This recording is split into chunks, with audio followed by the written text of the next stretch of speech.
going back to Luke 22 and 30, he says that what? Let's start at 28. Ye are they which have continued with me in my temptations, and I appoint unto you a kingdom, as my Father hath appointed unto me, that ye may eat and drink at my table in my kingdom, and sit on thrones, judging the 12 tribes of Israel. When you look at this word for table, all right, we're going to sit directly at the table with Yahweh Shai, judging the matters of the whole entire planet Earth. Okay, the word table is trapeza. Trapeza, a table on which food is placed, an eating place. Now we know that we're going to eat and drink with him, but more importantly, this table symbolizes the table in which the priest sat, handling the affairs of the nation of Israel, taking in all of the increase, the goods, the first fruits that would come to the temple would all be given unto the priest. So it says the table in the temple at Jerusalem, on which the consecrated loaves were placed, right? And it says the table or stand of a money changer, where he sits exchanging different kinds of money for a fee and paying back with loans or deposits. Now, when we go to the book of Deuteronomy, the 28th chapter and the 12th verse, now remember, these are the blessings. We got to remember to tap into these blessings. Yeah, we know the curses are from Deuteronomy 28:15 on down, but when you read the blessings, you get insight into what we are getting ready to inherit. Now, one of the things that Yahweh Shai said that we just read is that we're going to sit at his table with him, judging the affairs of the 12 tribes of Israel, setting everything in order, being at the forefront, all right, of establishing forever in paradise. Deuteronomy 28:12, Yahweh shall open unto thee his good treasure, the heaven, to give the rain unto thy land in his seasons, and everything is going to flourish, everything is going to be on point, won't be any drought, right? The seasons are going to come in perfection, everything will flourish, no GMOs, right? And to bless all the work of thy hand, and thou shalt lend unto many nations, and thou shalt not borrow. Read that in the M.O.T.B. It says you will lend to many nations, but you will never need to borrow from them. So when you understand the kingdom of heaven and being a priest after the order of Melchizedek, which is Yahweh Shai, we are going to be the bankers of the nation of Israel. We're going to be the bankers of the whole world. But see, we're going to deal in righteousness. And we will be able to lend to heathen. We will be able to deny loans. We'll be at the forefront of how everything flows throughout the whole four corners of the earth. The Lord shall make thee the head and not the tail, and thou shalt be above only, and thou shalt not be beneath. See, and this is what's promised unto us under Yahweh Shai's kingdom. Joint heirs of what? Being at the forefront of creation. Being at the forefront of setting everything back in its proper perspective, putting everything where it needs to be. All right, from trees to, everything that you can imagine. And we're going to do this in new bodies.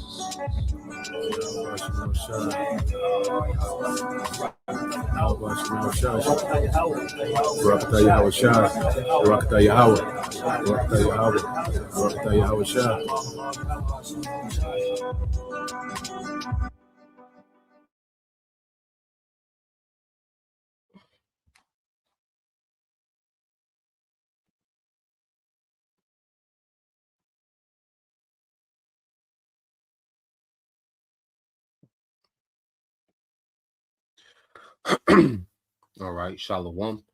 First and foremost, I would like to give all praise and glory unto Yahweh Bahashem, Yahweh Shah Bahashem, Makakwadash, and double honors unto the apostles, and the elders of GMS who rule well, teach well, being great examples towards younger brothers. And peace and blessings and salutation to the hopeful elect out there pushing his word and truth and in sincerity across the four winds in the name of Yahweh, Bahashem, Yahweh Shah, Bahashem, Rakakadash, you know, and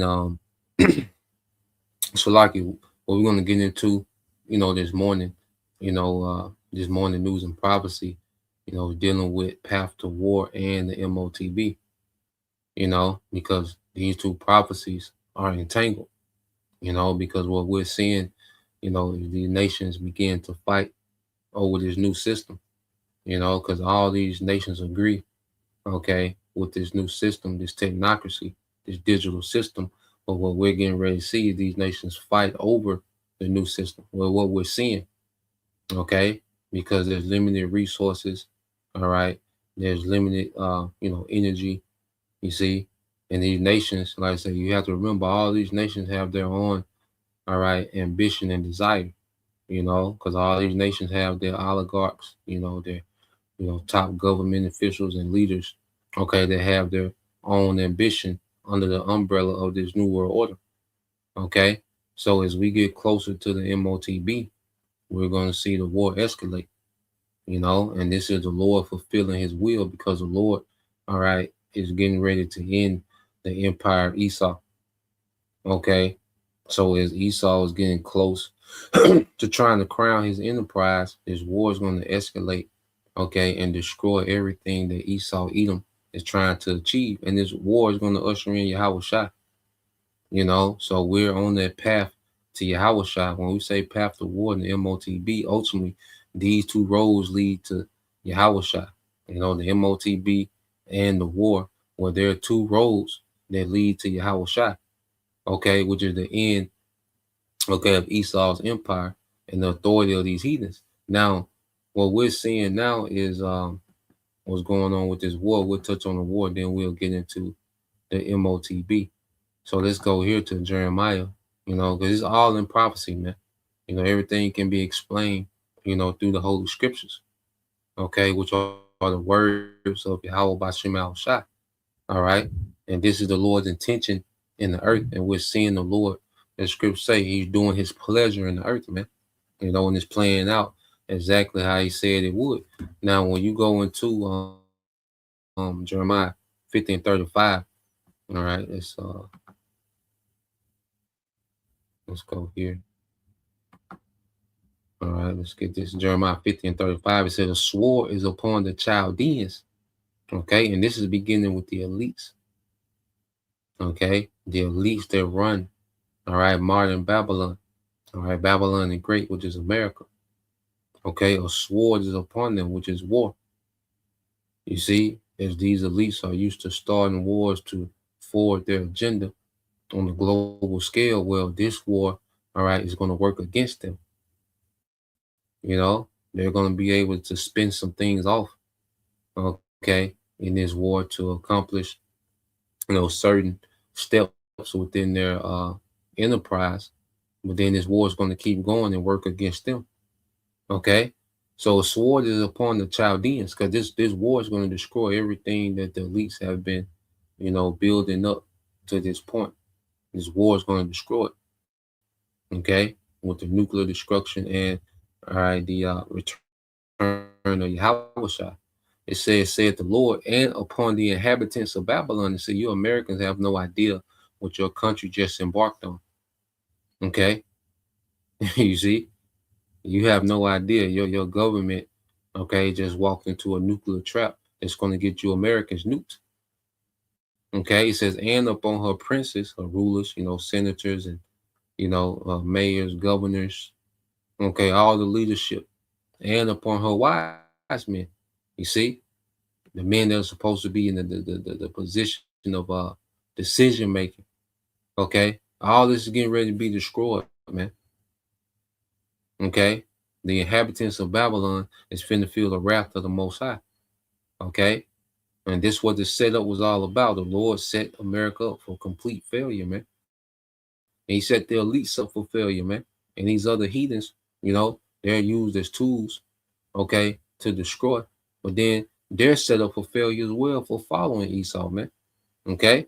Verse 36 said, a sword is upon the liars, and they shall dote. A sword is upon her mighty man, and they shall be dismayed, man. And American leadership does nothing but lie, man. That's all they do. It's to the point now to they just tell you the same lie every day. No matter what the reality is happening in real time, you get the same lie every day as the American people, man. You see, they just straight face tell you a lie, man, because they know, all right, you people, all right, you're the only thing you're gonna do is maybe a TikTok response, but other than that, they know that you people, all right, are not gonna do anything, man. Okay, they've dumbed you down so much, okay, till they just lie directly in your face about everything, man. I won't be surprised. See, Trump can get on TV now and say the data centers are healthy with a straight face. Okay, the data centers are improving health. Okay, you see, it will be no uproar. A few videos come out and that's it, man. Okay, once you look at your American government, they do nothing but lie to you people, man. You know, and it says a sword is upon their horses and upon their chariots, man. And this is their military hardware. And we look at what's going on over there in uh in the Gulf, okay, where all these bases are in Western Asia, what they call the Middle East. And you look at what's going on, man. America's infrastructure, their fighter jets, their helicopters, their radars, their military hardware is being destroyed, man. With missiles, man. And we know eventually it's going to go nuclear. But right now, we're seeing a prelude of these prophecies, beginning to break ground. Okay, and these things are happening now on a low level, but they're going to constantly intensify until nuclear, man. It says, and upon all the mingled people that are in the midst of her. Okay, so all these different nations that are here in America. Okay, they swore that nuclear destruction is on the way, and they shall become as women. A sword is upon her treasures, and they shall be robbed. Okay, so what we're seeing is nothing but bad news. This war is going to bring nothing but bad news for America, man. It's going to start with the American citizens, and it's going to end with the elites, okay, being put into captivity, man. All right, the elites are going to be the spoils of war, and you surviving Edomites and heathens throughout the world are going to be the spoils of war, man. All right, but the elites that started this war, they're going into captivity, man. It says a drought is upon her waters, and they shall be dried up. And this is all we're hearing about is rivers drying up, lakes drying up, the Hoover Dam, okay, certain water sources that have been around for centuries are drying up, and a lot is due to these data centers that's sucking up all the water, okay, out the ground, okay. But this is all prophecy, man. It says, for it is the land of graven images, and they are mad upon their idols, man. And this is a place that's mad upon their idols, man. You look at America, it's heavy what on self-worship, worshiping celebrities, worshiping attention, worshiping, money. Okay, this place is mad upon their idols, man. You see? Worship of the nightlife. You see? This place is mad upon their idols, man. To the point where people are going go get their body disfigured and mutated, okay, just to imitate, celebrities, and they're mad upon their idols, man. Okay, said therefore the wild beasts of the desert with the wild beasts of the island shall dwell there, and the owl shall dwell therein, and it shall be no more inhabited forever, neither shall it be dwelt in from generation to generation. Yeah, America becoming a desert. Okay, because that's the end game to all this, man. Okay, and we're just following the build up, man, to the Lord. All right, is going to make America into a desert, not inhabited, man. This is what all this war is leading to. Okay, you see, and that's why prophecy gives us the end game. That's why if anyone is talking about anything else outside of America being completely destroyed, at the end of this war, then we know to dismiss it, man. You see, because there's a lot of speculation because we listen to these different analysts, and they speculate this and speculate that. But see, when they speculate, we know what it is, man. Okay, the Lord finna turn America to a desert. Okay, no, America ain't just gonna be, a mid-tier power that exists after this war. No, America is gonna be a desert. Okay, the concept of America is gonna be wiped off the earth. Okay, just like Sodom and Gomorrah. That's why you go in verse 40, as the Most High overthrew Sodom and Gomorrah and the neighbor cities thereof, said the Lord, so shall no man abide there, neither shall any son of man dwell therein. So just as Sodom and Gomorrah doesn't exist as a place to go to, well, America's going to be in the same predicament, man. You see, that's what makes it an everlasting judgment, is because after this destruction, it's never going to be inhabited again, just like Sodom and Gomorrah. Okay, that's the everlasting judgment. The fire eventually is going to burn out. The smoke is eventually going to settle. Okay, but it would never be inhabited again, just like Sodom and Gomorrah. That judgment is going to be everlasting, man. You see, it's going to have an everlasting effect. Okay, he said, "Behold, a people shall come from the north, a great nation." This is beginning with Russia. Okay, and many kings, the allies to Russia, China, Iran, Turkey, okay, Pakistan, India, North Korea, okay, and just with them 7 nations alone, okay, that's a crazy powerhouse, man. And what these nations are seeing, oh, America is not ready for this shit, man. You see, China, Russia in the back, North Korea. These nations are looking at this, man, and they're being emboldened, and they're gonna make their move. They're gonna jump in the fray after a while, man, according to prophecy. You see, but they're looking at how America is performing, and hey, they looking like, yeah, we got this nigga here, man. Ain't no doubt about it, you know, because see, the pride of America, has left America very vulnerable, man. Pride has left America extremely vulnerable, man. Okay, and these other nations see it, and the Lord has it played out to where He's forming this alliance against the whore and the small hats, man. Because the Lord is going to cleanse our land. He's going to renovate our land through war. You see, because these small hats, they love to use their air force to do demolition, like what they did in Gaza. That was them really just doing demolition with their air force. Just destroying the infrastructure, just constantly bombing and bombing and bombing. Okay, that was to destroy the infrastructure of Gaza because they have, this ambition to have this smart city right there on, the coast. Okay, they playing within their new world order. They're gonna have this smart city in Gaza. Okay, that's their intent. So they use the pretense of Hamas. Okay, to go in and just, carpet bomb. All right, that whole area. And it was just a demolition. You see, well, the Most High gonna take it a step further. He's gonna do demo on that whole land, and see, it ain't gonna be rubble. You see, the heat that's coming to land of Israel, it's gonna melt everything, man. Okay, it's gonna give us a clean slate to build Israel. Okay, from the ground up, man, beginning with Jerusalem and working our way out. Okay, it says verse 42. It says they shall hold the bow and lance. They are crew, yeah. It means they gonna hold the bow and the lance, which are these nukes.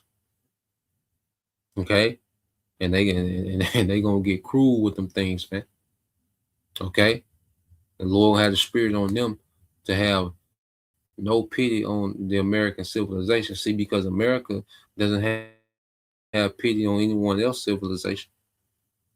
All right, the American military doesn't mind, bombing civilians. Okay, because the American military is nothing but, mercenaries of the elites. Okay, so just as America has not cared about civilians, well, the Lord gonna put the spirit on these other nations not to care about American civilians, man. Okay, and it's gonna be nuclear. You see, and it says, and will not show mercy, Their voice shall roar like the sea, and they shall ride upon horses, every one put in array like a man to the battle against thee, O daughter of Babylon. Okay? So this is the what we're seeing playing out real time. And this is what everything is leading up to, man. So the prophecy is speaking, man. And these things, like I said, there's a sword, all right, upon the Chaldeans, there's a sword upon the inhabitants. There's a sword upon the chariots and horses, man. We're seeing this, man. Okay? We're seeing, all right, American military infrastructure being destroyed, through missiles. We're seeing, all right, American personnel, military personnel being unalive. There's a sword on their ass, man. And eventually the sword is going to get nuclear and it's coming to the mainland, man. Okay? So the Lord gives us little tidbits, little trailers of what's to come. Okay? Within the biggest scope of prophecy, man. You see? So let's go from there. Let's get this first video. Let's get this one.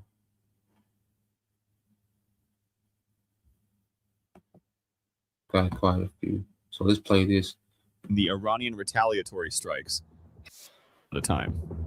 We're not talking about tiny little tents or flimsy porta cabins. We're talking about substantial structures, satellite images of which have been circulating for years that are built to accommodate entire battalions. Ritter has pointed out, and this is critical, that each one of these shelters, the very same ones that were hit in the Iranian retaliatory strikes, houses at least 300 soldiers. 300 in one shelter alone. Now, do the math with me for a moment, because the Pentagon is hoping you won't. If a single Iranian missile, and we know multiple missiles struck these facilities, if a single one of those bunkers takes a direct hit from a ballistic missile, you are not looking at a handful of casualties.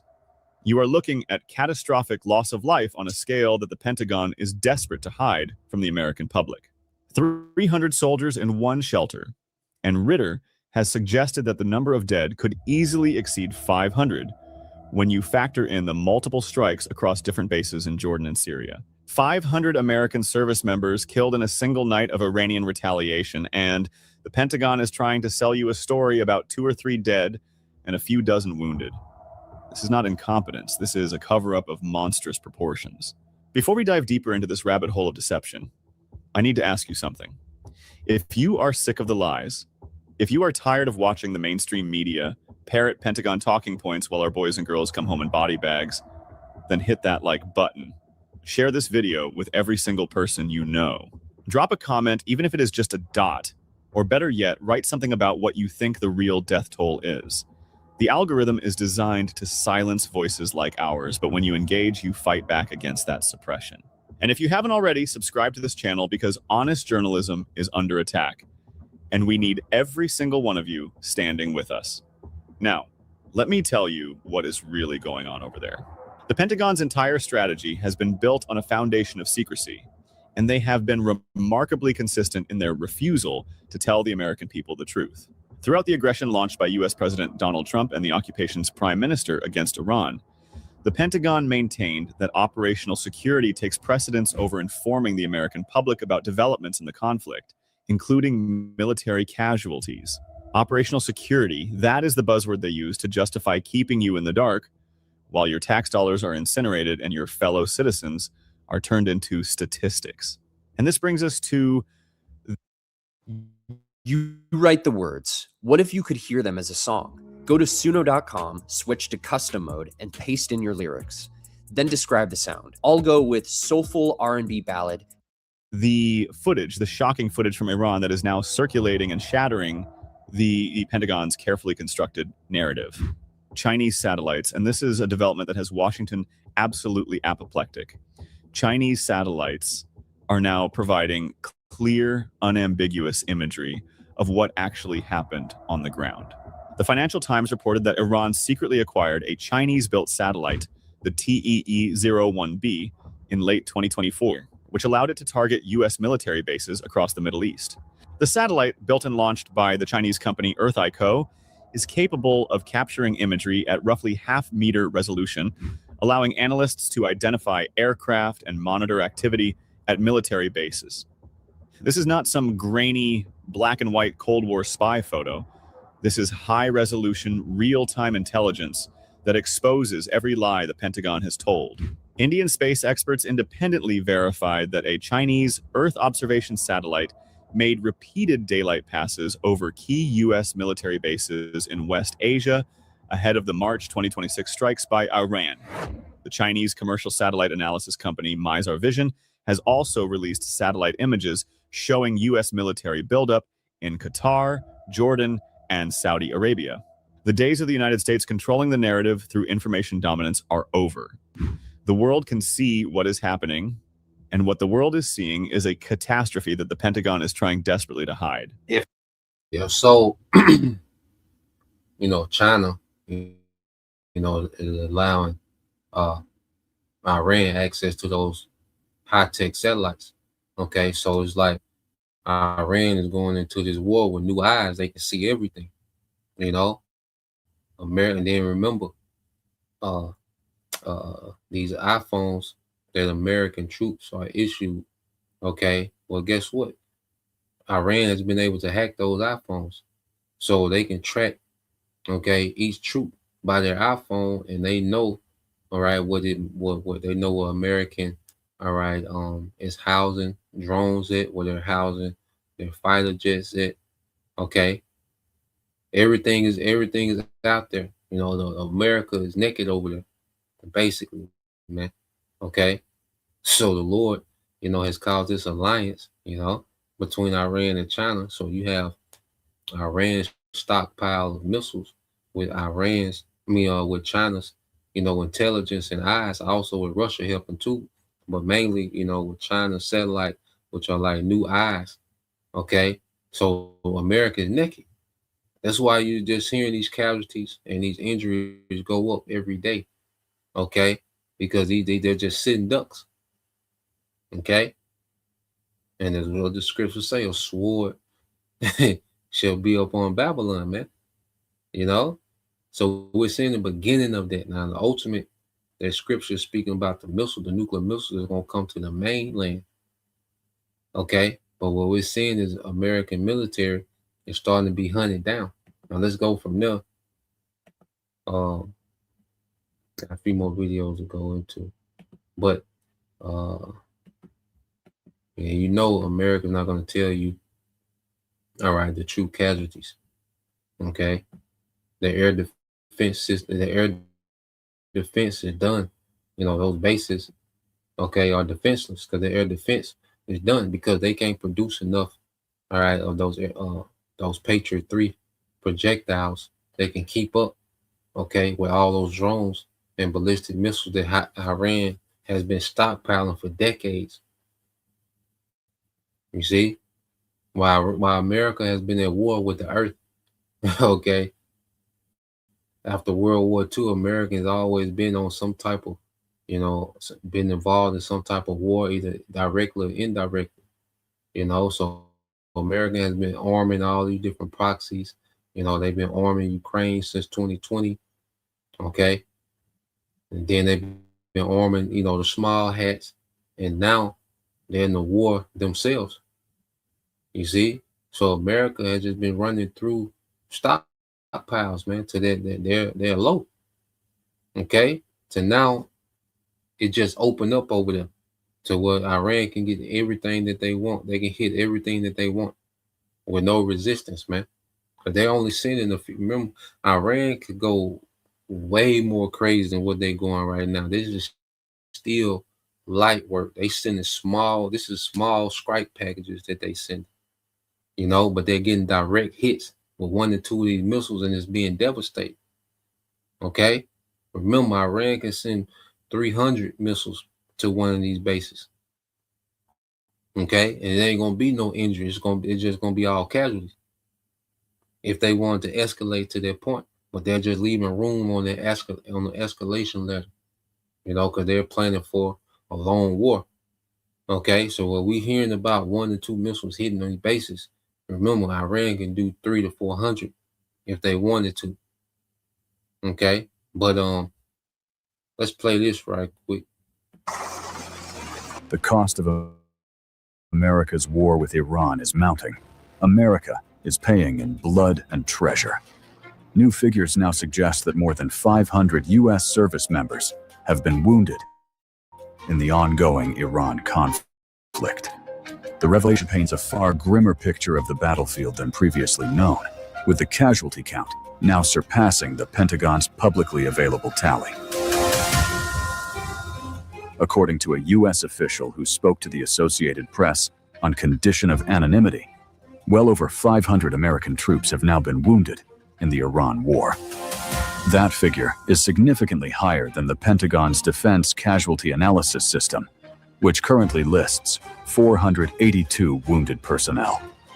The official said the discrepancy stems from delays in reporting injuries through the system, not from any attempt to conceal casualties. The numbers are climbing at an alarming pace. Since July 7th alone, another 100 U.S. service members have been wounded, according to Pentagon spokesperson Sean Parnell.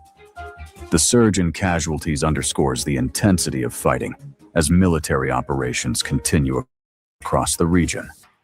But the human cost doesn't end with the wounded. The number of American troops killed is also rising. Since the United States and Israel launched their opening strikes on February 28th, in which Iran's supreme leader, Ayatollah Ali Khamenei, was killed, 18 U.S. service members have lost their lives. 3 of those deaths came within the past week alone. 2 American service members were killed after an Iranian ballistic missile and drone attack on Muwafaq Salti Air Base in Jordan on July 17th, according to the Pentagon. Just 2 days later, another U.S. soldier was killed during the controlled detonation of an Iranian drone. Of the 18 American deaths, 10 have been classified as hostile action fatalities, meaning they resulted directly from combat or terrorist activity. The casualties stretch across the Middle East. In March, 6 American soldiers were killed in a drone strike in Kuwait. Another service member was killed after Iran targeted a U.S. military base in Saudi Arabia.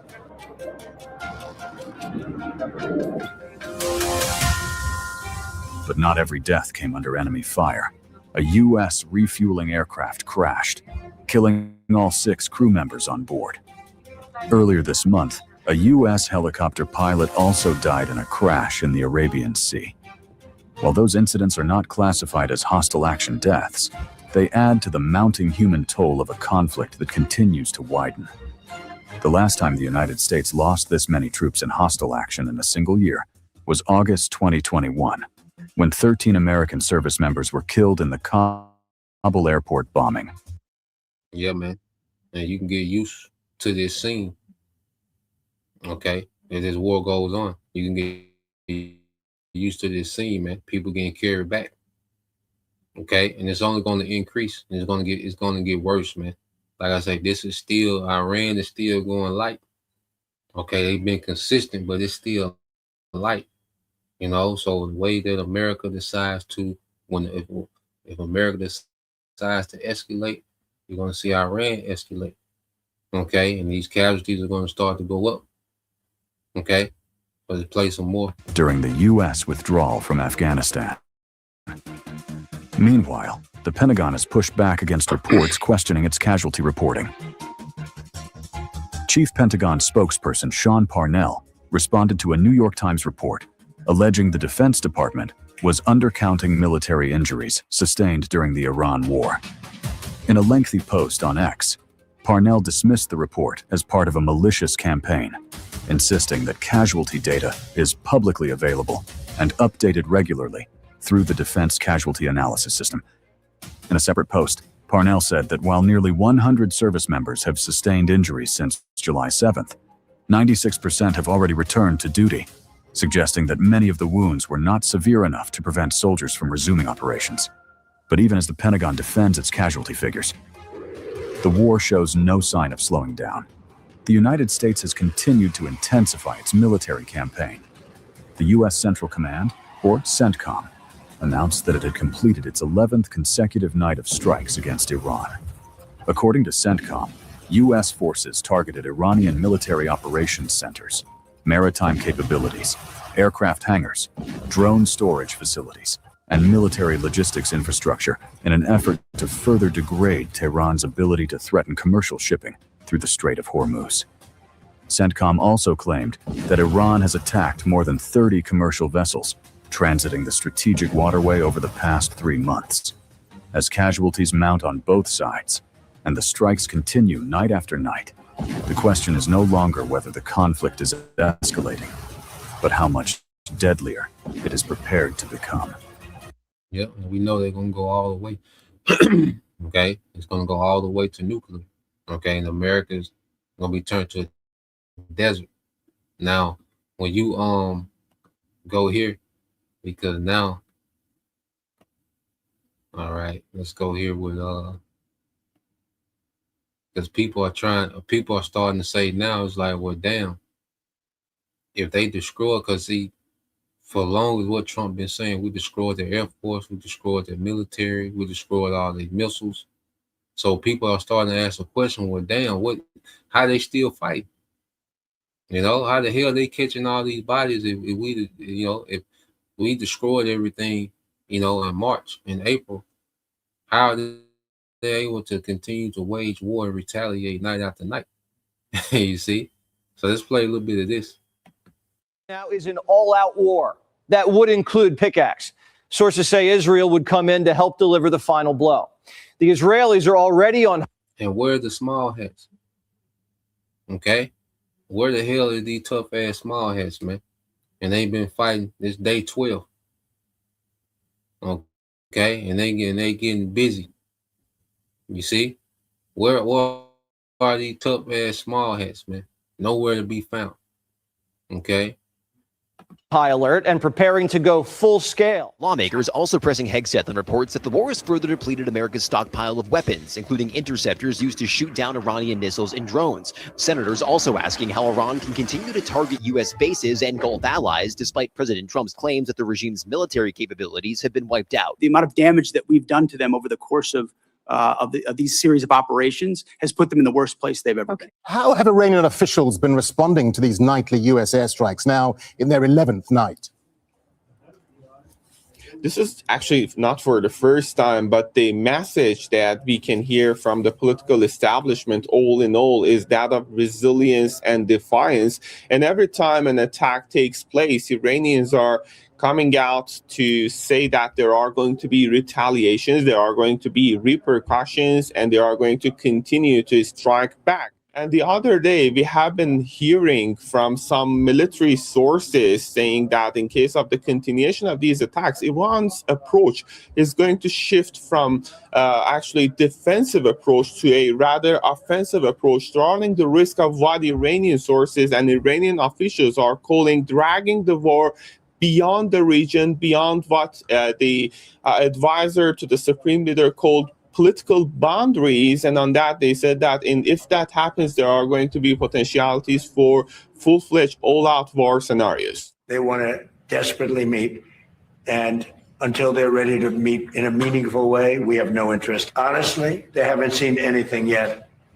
We've been nice. Secretary Hegseth's hearing appearance comes amid reporting that the Pentagon has been slow to discuss injuries to troops. In a post on X, the Pentagon's top spokesperson, Sean Parnell, said while nearly 100 service members have been injured since July 7th, 96% have returned duty.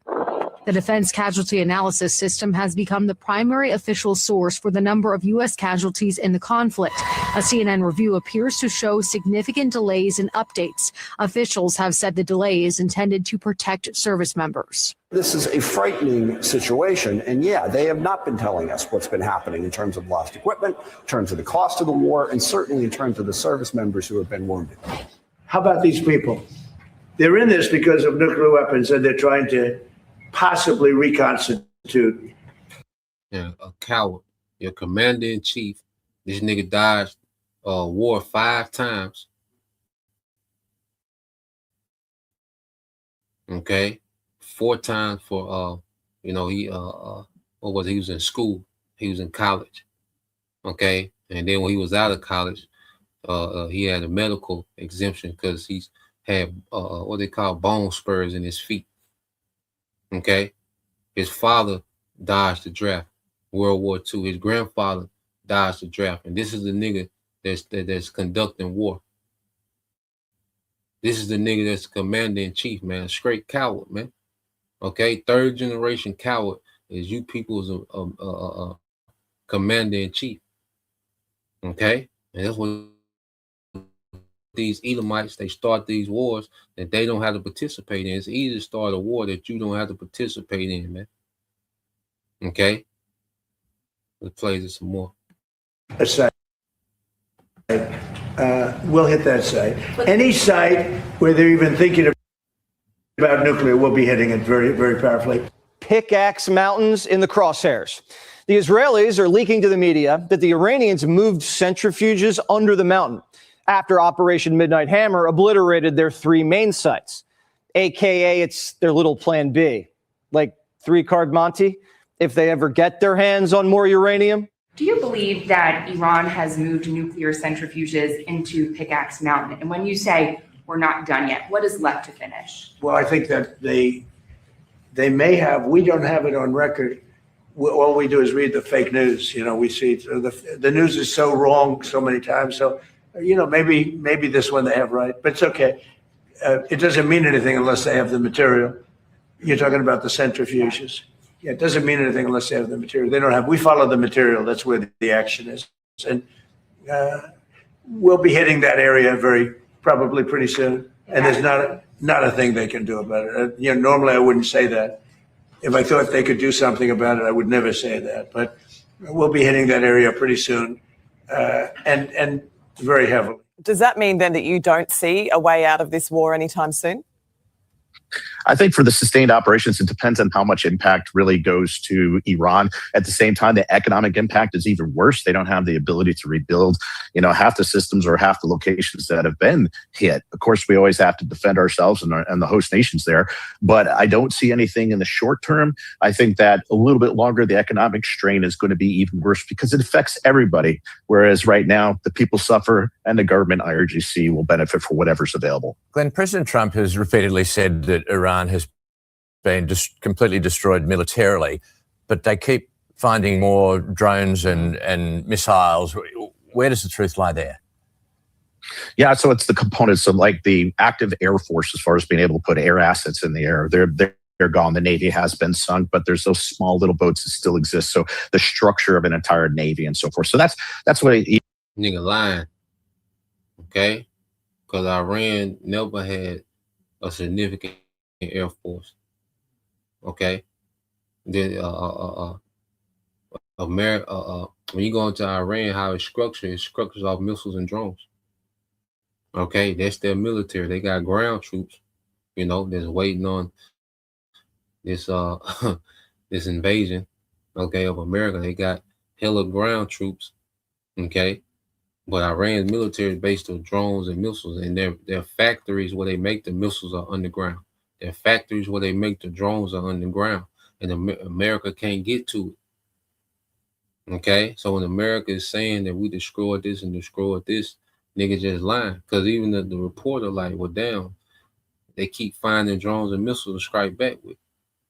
Okay, so this nigga like, well, we destroyed, you know, their aircraft. You know, the aircrafts of their Air Force. Well, they don't have a lot of aircrafts. They didn't invest in aircrafts, man, because they're not trying to match America fighter jet for fighter jet. Okay, no, we're gonna hit your fighter jet with this missile and with this drone. Okay, because we got a whole factory that churns these out. And plus, like I say, with Chinese satellites, now they can pick up everything. Like Iran's the first country to hit an F-35. The F-35 has never been picked up on radar, and they took an F-35 out. Okay, so you listen to Western media, and they're constantly telling you that they don't have a military anymore. But then you look at the reality on the ground, it's like shit. They got something. Okay, so let's play a little more of this. I want to play one main part. Well, I'm gonna pass this. This nigga just finna lie. But let's go here, because you're gonna have this one of these senators gonna be on Pete Hegseth's ass, boy. God damn. Here we go. Yeah, let's play this. They've been able to reconstitute some of their systems, so that's where we see it. Your characterization of this incredible effort as a failure is reckless. And I think it's irresponsible. And I think it smears the sacrifice of the troops that are out there making on behalf of the American people to ensure that Iran never gets a nuclear weapon. And see what this nigga doing. They're coming to the Senate to beg for some more money. They're begging for another 88 billion because they're running through all this money. Okay, they getting their ass beat to sleep and they're running through all this money. They're coming to the Senate begging for money. So now the senator like, nigga, what are we paying for? Nigga, we're not getting no results. We're constantly losing aircrafts. We're losing billion-dollar radars. The service members are dying. The bases are becoming uninhabitable. Nigga, what are we paying for? You see? So you're going to see a little back and forth between this maniac, all right, Pete Hegseth, okay, this neo-Nazi, okay, cokehead, you know, which is the Secretary of Defense, what they call Secretary of War now, okay? And you Americans have a hell of a lineup when it comes to your leaders, man. Between this guy, Trump, Vance, okay, Rubio, okay, and they're all cowards, you see? And this guy, Stephen Miller, okay, you have a hell of a lineup, all right, as your leadership, man, okay? So let's play this some more, man. Let's play a little bit, let's take it back. And I think it's irresponsible. And I think it smears the sacrifice of the troops that are out there making on behalf of the American people to ensure that Iran never gets a nuclear weapon. Shame on you and others who call this a quagmire and a failure, and then you want to turn around and say you support the warfighter. Either you do or you don't. Is the nuclear material still there, I can sir? get you a ticket out to CENTCOM and talk to what those Americans are doing and how committed they are to this effort and how they want to ensure that Iran never threatens their families with a nuclear weapon. That's the kind of intensity that our warfighters have about making sure that Iran isn't capable of doing that. Secretary Hegseth, if you listen to my comments, you would have heard me say how amazing our warfighters are. I heard failure. The word heard. I heard exactly. I will tell you how I use the word failure, because I use the word failure to their leaders. You, sir, are the failure, not the men and women who are on that front line, not the men and women who hold up their honor with distinction. But if there's a lack of a winning strategy, they're in harm's way. Their leaders have failed them. And that's what's happening. We have political leadership. You don't have a strategy. You don't have a long-term plan to actually win this war. Win the war. The men and women are going to be able to do it, but they need to have leadership. When will you show leadership? When will you show leadership? You show some leadership and stand up to your fellow Democrats who won't fund the troops, who stand and play partisan politics while you don't give us the money. You want to stand up here and talk about the troops? You won't show any political courage to actually fund our department because you have Trump derangement syndrome and can't actually commit to anything meaningful. So I put this on you, Senator. Secretary Hegseth, you have trillions, you have over $1 trillion. You're asking for $1.5 trillion. It's not a question of money. It's a question of leadership and understanding what it takes to actually win. Political cowardice of Democrats who won't fund the troops. Iran's interior minister sitting. A child. All right. A child, man. Okay. Do you see, you have children leading you, man? Like we always get into, what's that, Ecclesiastes, all right, 10 and 16 Bible shot. All right. When that senator told into his ass, man, he said, look, I ain't talking about the troops. I'm talking about their leadership, nigga. You. You see? Y'all ain't got no strategy, man, because they went over there with the whole strategy. We finna topple the regime. We finna do what we did in Venezuela. We finna do that in Iran. That shit didn't work, and it's been a shit show from there. Okay? It's been downhill from there. You see, they went in there with plan A. We gonna take out the regime, and it's gonna, government is gonna topple on itself, and the exact opposite happened. Okay, now all they did was activate that wild boy in prophecy, man, and they've been on the back foot since then. Okay, and how you know? Where the small hats at? Okay, the small hats was at the front line saying, "Look, we're gonna do this to Iran," and them niggas are nowhere. Okay. And you see America, all right, you see that now they're trying to use this whole thing that now they out of money. You got $1 trillion budget, but now you out of money. Showing what that, hey, matter of fact, if a brother can get that too, Psalms 33 verses, let's see, let's start it. Okay. But this is your leaders. These are your American leaders, a child. This nigga talking about we ain't have enough money. Nigga, you got a quadrillion-dollar military. You've been spending $800+ billion for the last 7-8 years. Nigga, you should be able to win without spending another dollar. Okay? Now he's saying it's because the Democrats won't give him no more money. Nigga, please. You trash. You went over there and you underperformed. Okay? And nigga, you are trash, all right, as a leader. And that's what old boy was telling him. Nigga, you the problem. Okay?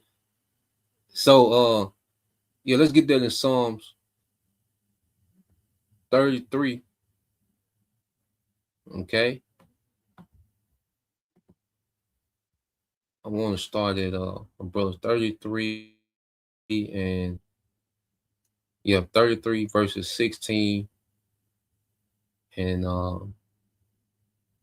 17. Yeah, Psalm 33, 16 and 17. But yeah, let's hear this again, man. You know, he called that nigga out with his Senator Gary Peters of Michigan. Goddamn, he's sick of them niggas, man. You know, because it just ever since February 28, they did their strike. It's been belt to ass, man. All right. Then them niggas took a time out, you know, the peace treaty, and they went back to war some more. And it's the same thing. They just continue the same belt to ass, man. BTA all over again. You see, they just hit play on the same beating they was taking the first 40 days, man. You know, so now they come to the Senate begging for money. Okay. And nigga like, nah, nigga, y'all got $1 trillion budget, man. You see? It smears the sacrifice of the troops that are out there making on behalf of the American people to ensure that Iran never gets a nuclear weapon. Shame on you and others who call this a quagmire and a failure, and then you want to turn around and say you support the warfighter. Either you do or you don't. Is the nuclear material still there, I can sir? get you a ticket out to CENTCOM and talk to what those Americans are doing, and how committed they are to this effort, and how they want to ensure that Iran never threatens their families with a nuclear weapon.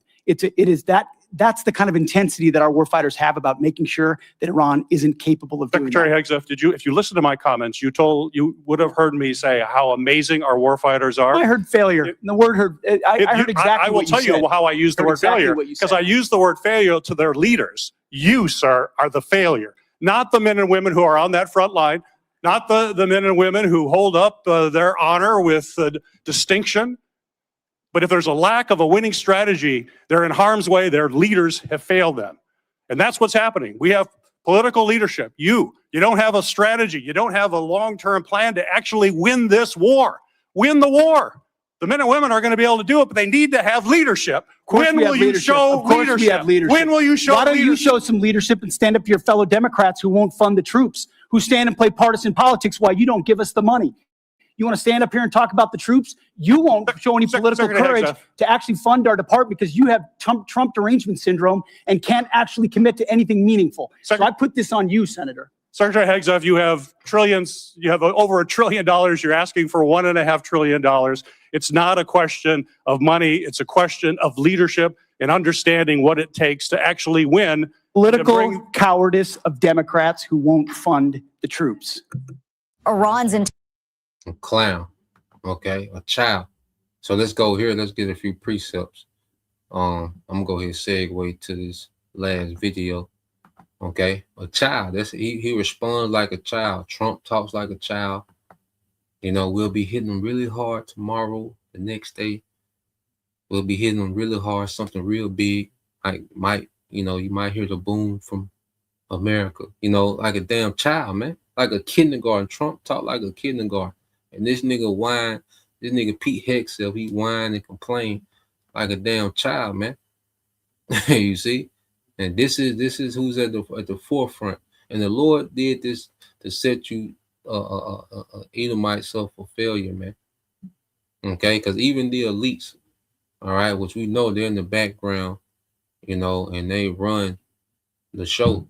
But see, they depend on these certain leaders, all right, to execute, to come up with it. Because at least they're not coming up with a strategy how to win a war. They don't know how to do that. They're not generals. They're not military men. They're cowards. They never seen the battlefield. Okay, so they don't know how war works. They just know how the money works. Okay, so they need their underlings to be able to execute within their office, man. Okay, but you look at, all right, the American lineup, man, and it's trash, man. Okay, from the president to the Secretary of Defense, the Secretary of State. Okay, but let's pull this up, then we'll get some of the precepts. So yeah, we'll get into this one. All right, going to the M.O.T.B aspect of it. So let's go. This the brother called Hopeful 144 said Mark 3:25 says, and if a house be divided against itself, that house cannot stand. And the house of Esau is getting ready to fall. Okay, the house is getting ready to fall, man. You see, because things are starting to backfire. And one thing about Esau, nobody amongst Esau wants to take the blame for anything. They gonna argue before they have any accountability. Okay, so you best believe, man, there's actual divisions from the elites all the way down to the politicians. Which we know that ultimately they all work for this one agenda. But see, when things start to not go according to plan, somebody gotta go under the bus, man. Okay, and that's where you're gonna see the pointing fingers, okay, and more division amongst these devils, man. Because the Lord is setting Esau up to fall. Okay, so all these things we're gonna see these fractures happen amongst Esau. This is the brother Tyler one hopeful elect. Ecclesiastes 10:16. Woe to thee, O land, and that land is America. Woe to thee, O land, when thy king is a child and thy princes eat in the morning. Okay, so we're seeing, all right, that you have a childish king, beginning with Trump, which he's just a puppet of the elites. Okay, but even going to the elites, okay, they have a childlike mentality, man. Okay, to think that they're going to be the Most High through technology, that's a fantasy. You see, children try to execute fantasies, man. Why children play dress up. They pretend to be these characters, and that's the elites. They're children. They're men dressing up and pretending to be the Most High. Okay, and then you have these childish leaders that they put in front of you, okay, which is completely running the nation to the ground. Okay, now let's go here, because it says woe to the old land, which is destruction, because these childish leaders are going to get you nuked. Okay, these childish leaders that you have in America, all right, you niggas went and bought all this MAGA hats and outfits, and you went to all these rallies, okay, and you voted, okay, for your own destruction, man. You see, it's a brother, my GMS all in 144. It said, there is no king saved by the multitude of the host. A mighty man is not delivered by much strength. Okay, so you see America has all this military hardware. They have the biggest military budget on the earth, and they can't get it done because why? Prophecy. Okay, the Lord is getting ready to what? Destroy America, nigga. America, you don't need to conquer nothing else. Okay, you don't reach the end of your road. Venezuela was your last highlight.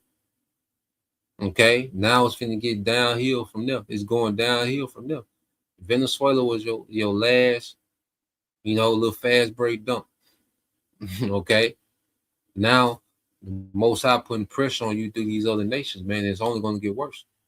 Okay, it says, and horse is a vain thing for safety, neither shall he deliver any by his great strength. And right now, all right, they're horses, these fighter jets, man. You see, in America, They're used to, like I say, having this overwhelming advantage with their Air Force, man. But with Iran, they can't do that, okay? Because they can't get air superiority, which means they can't freely fly over Iran, okay? You see, because Iran has a missile defense system is bringing down those fighter jets, man. You see, so now, their go-to is not working. You see, so let's go here. Let's deal with the M.O.T.B aspect of it. So let's play this real quick.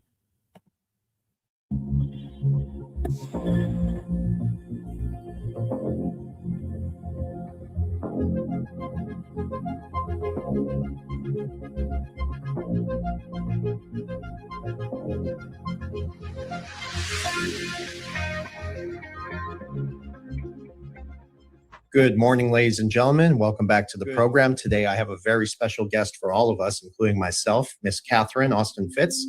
It is truly an honor and a privilege to have you on the show today. For many years, I've admired and followed your work very closely, the Solari Report.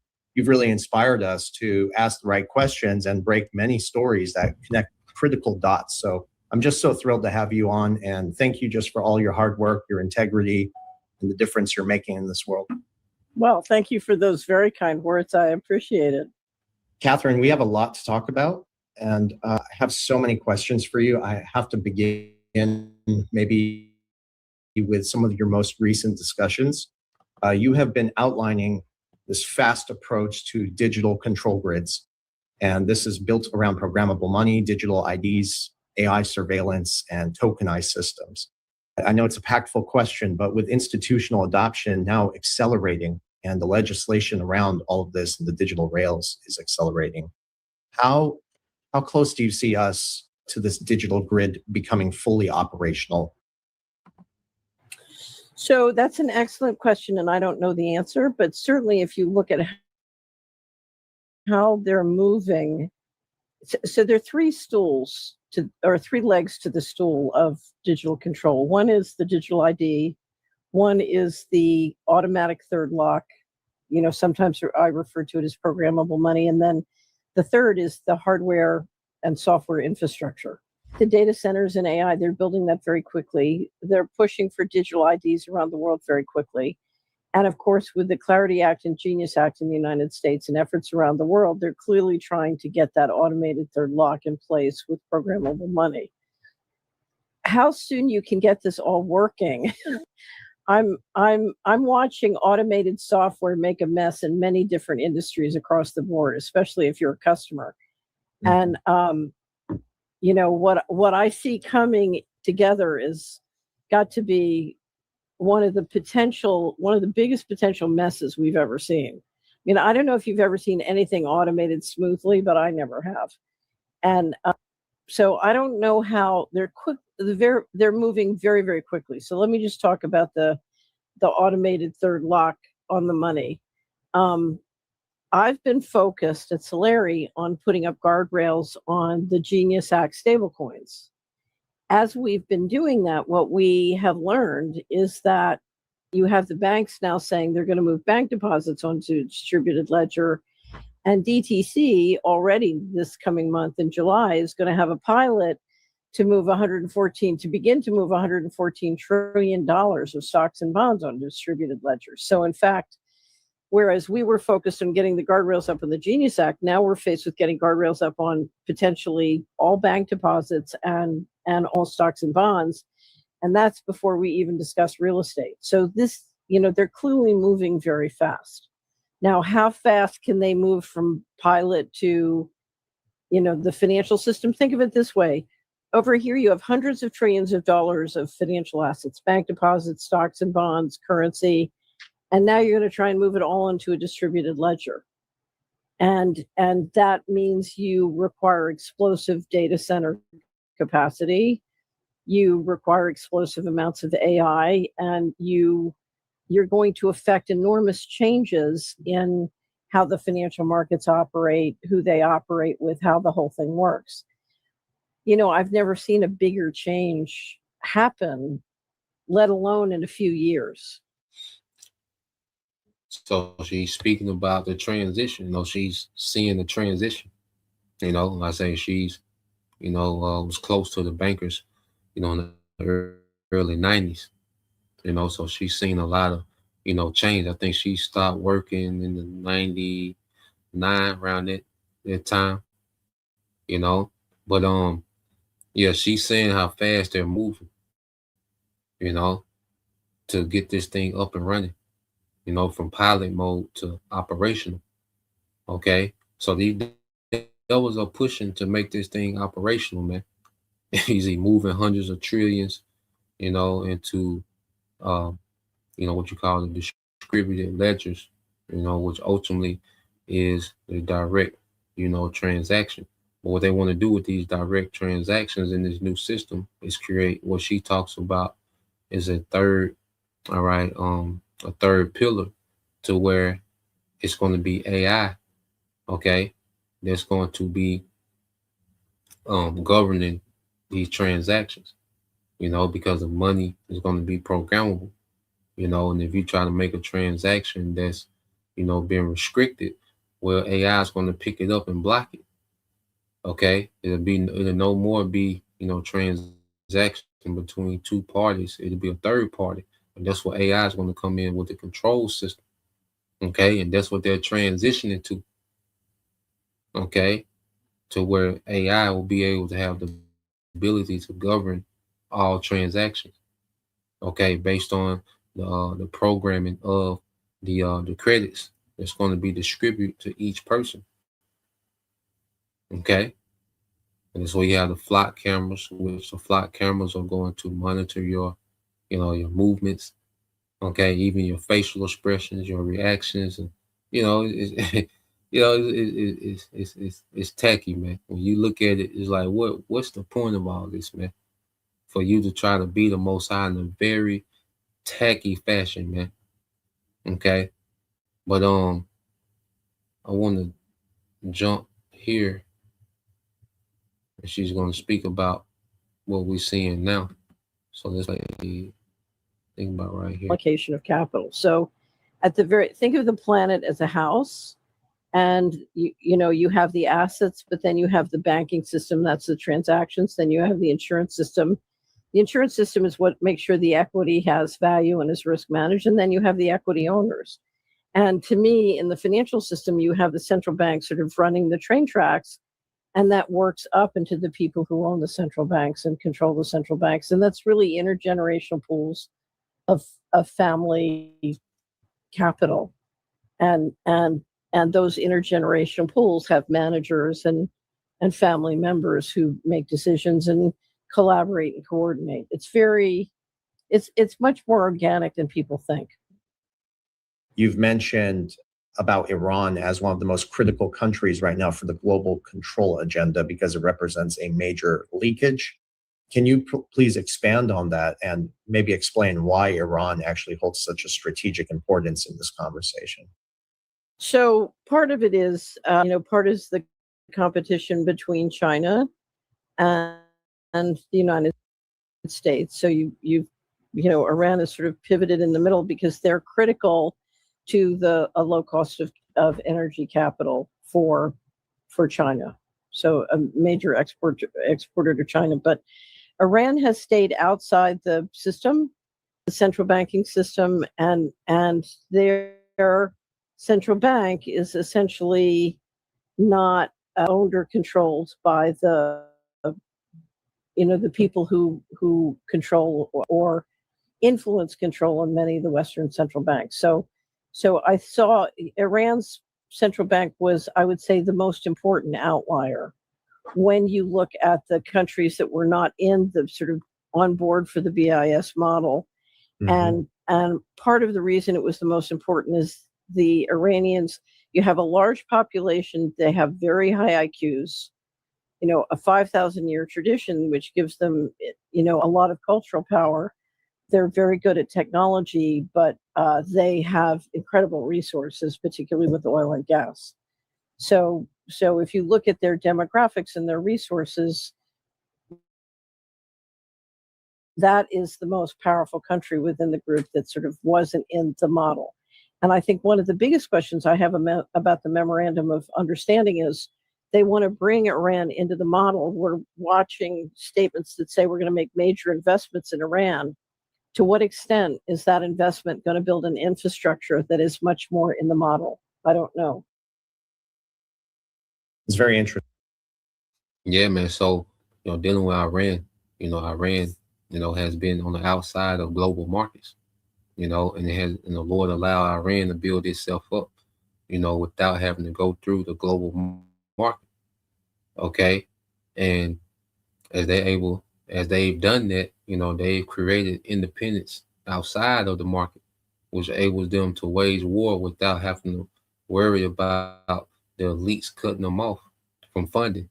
You see, because that's how the elites control war. Like I said, the elites are not generals. They don't strategize, all right, actual war, but they able to manipulate wars by cutting off one side from funds. Okay, but what you have, the Lord has, Russia, which has been on the outside, of the market, lately, especially with all these sanctions, and they've had to come up with economy outside, okay, of the Western markets and survive. Now they participate in Western markets, but they also know how to survive without them, okay, because of all these sanctions. You see, and even with the USSR, as the USSR, they operate outside of, the Western economy. You see, which created what resilience to be able to function outside of it. You see, now China, they was built up outside of the Western economy. I mean, that was built up within the Western economy. It was the Western economy that built China up. You see, but what we're seeing from China, they teamed up now with these nations that can operate outside of the Western economy, which is Iran and Russia. So now they can play both sides. Okay. And basically, what we're seeing is China is starting to sway towards Russia and Iran. Okay. Why? Because the kings of the East of prophecy, they are part of those nations. Okay. That's gonna play a part in destroying America, man, which is the headquarters of the West. Okay. Because they all agree with the digital system. Russia, China, and Iran, they all have, digital IDs within their society, so they're compatible with the technocracy. Okay. But what she's finna get into, right, is that there's a scuffle to who's going to control what in this new system, So um let's play a little more. Interesting. So maybe we could say it like Iran is challenging the New World Order. Would you see it that way? So up and down. So at the G20 meeting in 2024, you had all the G20 countries pledge allegiance to the BIS model of digital IDs and CBDCs. Everybody. So the multipolar world order, along with the G7, was totally on board for the whole control grid. But there is enormous battle about who controls what aspects, right? So who gets what data, who controls what aspects, who makes money implementing that, and is my digital control grid in China controlled in the city of London or controlled, in Beijing? So even though everybody's on board for centralized digital control, who's going to be at the top and who's going to be the middle management and who makes money? It's totally open to competition and debate. And that's what we're seeing. And I think Iran was clearly looking to have some level of independence. When I look at what the BRICS nations. Yeah, so all these nations, okay, I say are on par with this technocracy. Okay. But you got certain nations, they want a level of power in this technocracy, man. You see, they don't want to go in as a mid-tier power. They want to be a top power. Iran wants to be a top power in this thing. Okay. So this is what we're seeing the scuffle. And, there's power struggles, between the superpowers, what's going to be at the forefront, what regime is going to be at the forefront of this new world order. Okay. So they're rolling this thing out, we're seeing the war escalate because they are doing, like I said, they go together, so they get closer to rolling this thing out. The fighting is going to escalate, and that's how the Lord got this thing mapped out beautifully, man. And both roads are leading to Yahushua. The M.O.T.B rolling out, the New World Order, and this war. Okay, they all lead to Yahushua coming. Okay, and establishing order on the earth through power, man, through true power. Okay. versus the Western alliances. I can't tell whether this is controlled opposition or not. Do you mind giving me your feedback on that? What do you think? So I think there is, I don't see the BRIC nations as being an alternative. They are an alternative in the sense that they don't want a global unipolar model. Mm-hmm. Because if you're in a global unipolar model, then the tithe that the unipolar empire extracts from your trading through the dollar system is too high, right? Mm-hmm. So what you want is the ability to transact in a way that the empire can't get your data and they can't extract the subsidy that comes off the dollar privilege. Okay. So when I bought this watch in Hong Kong, which I put the link in there. She's gonna, just keep going into it. But let's go here real quick. Pretty good watch, about an hour interview. But yeah. So what we're seeing, amongst these nations, okay, is they're fighting over who's going to control what. Who's going to control what region. That's why you see, these nations staking claim. All right, like with Russia fighting in Ukraine, where Russia's already taking territory in Ukraine. Okay. And they say, look, this is our territory now, because most of the resources in Ukraine are in eastern Ukraine, which is the parts that Russia has already taken. Okay. So they're like, look, this is our new border now, going into this new world order. Okay. Iran, which is Strait of Hormuz, like, well, this is our strait now. We run this now. Okay. Going into this new world order. You see, because of all the energy that comes out of it. You see? So there's an actual squabble for resources and land and who can control what going into this thing, and it's going to get out of hand. Okay? And ultimately, all right, when you go into Psalms 2:1, it says, why are the nations so angry? Why do they waste their time with futile plans? Because everything that these nations are doing is irrelevant. Okay? Because it's leading to Yahushua coming. Okay? And destroying all the militaries of the earth. You see? So these nations are fighting for power, doing resource grabs and land grabs. Okay, it's going to be all for nothing, as they have their mind, they have certain ambition, okay, on how, they want to establish themselves in the New World Order. Well, it's all for nothing, okay? It said the kings of the earth prepare for battle. The rulers plot together against the Lord, Yahweh by Shemal Shah, and against his anointed one. Okay, because they're trying to undermine the kingdom that Yahushua is getting ready to bring to the earth. They're trying to set up a technocracy before the return of Yahushua. You see, here it is. The next kingdom that's promised in the scripture is the kingdom of Yahushua, man. Okay, which is the kingdom of the nation of Israel. You see, but they're trying to undermine that, and then they follow Esau into thinking that they can establish something, okay, that's gonna that's going to blot out, okay, that's going to hinder Yahushua from coming to set up his kingdom, man. Okay, it said, let us break their chains, they cry, and free ourselves from slavery to the Most High. Okay, so just as Esau convinced, just as the serpent convinced Eve, that she was in bondage by, all right, being in order to Adam. Adam being in order to the Most High. Esau has convinced the nations in this time that, being under the order of the Most High is bondage, is slavery. Okay, but through technology, all right, through witchcraft, through data, we can free ourselves from slavery to the Most High, and we can set up something that gives us complete control. Okay, and he's convinced these nations, to follow him, man. And they're fighting on the way to it, but he's convinced them to follow them, man. Okay, he convinced them to follow him. You see, verse 4 says, "But the one who rules in heaven laughs.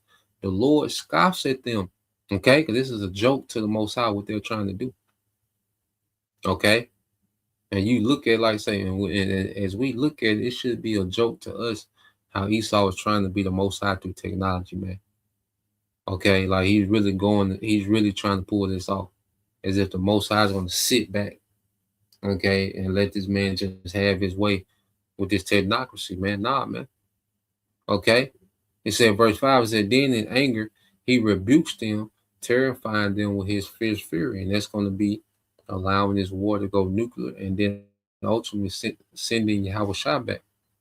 Okay, that's going to be the Lord speaking in his wrath to Esau and these nations, man. For trying to pull this off.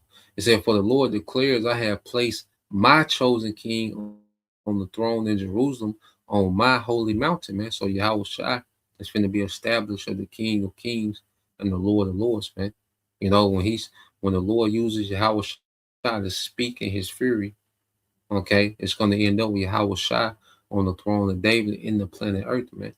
Okay, with a remnant of Israel delivered, okay, beginning with the first fruits to rule with him forever in righteousness, man. And all these heathens going into captivity, man. Okay, and it's a punishment for them being in cahoots with the devil. Okay, so yeah, we'll leave it there. Let's get this great gate 144K, Job 14:5 says, "Seeing his days are determined, the number of his months, all right, are with thee. Thou hast appointed his bounds that he cannot pass," man. All right. So Esau is limited. The Lord showing us that this devil is limited, man. Okay. So he's reached the bound that the Lord is not gonna let him pass, man. And that's why we see, Esau in scrapes with a lot of things that he wants to do. And the only thing that he's gonna be able to do is the thing that the Lord allowed him to do to fulfill prophecy, man. That's the only moves Esau can make, is the ones that fulfill prophecy, man. But all this other vain ambition that this devil got, he's not going to be able to do it, man. Because he has bounds. Okay, and Esau is starting to hit up against them bounds, okay, that he can't pass, man. So Lord will, this lesson, was edifying. Once again, giving all praise and glory unto Yahweh, Bahashem, Yahweh Shah, Bahashem, Kakodash, and double honors unto the apostles and the elders of GMS who rule well, teach well, being great examples towards younger brothers, and peace and blessing and salutation to the hopeful. Shalom.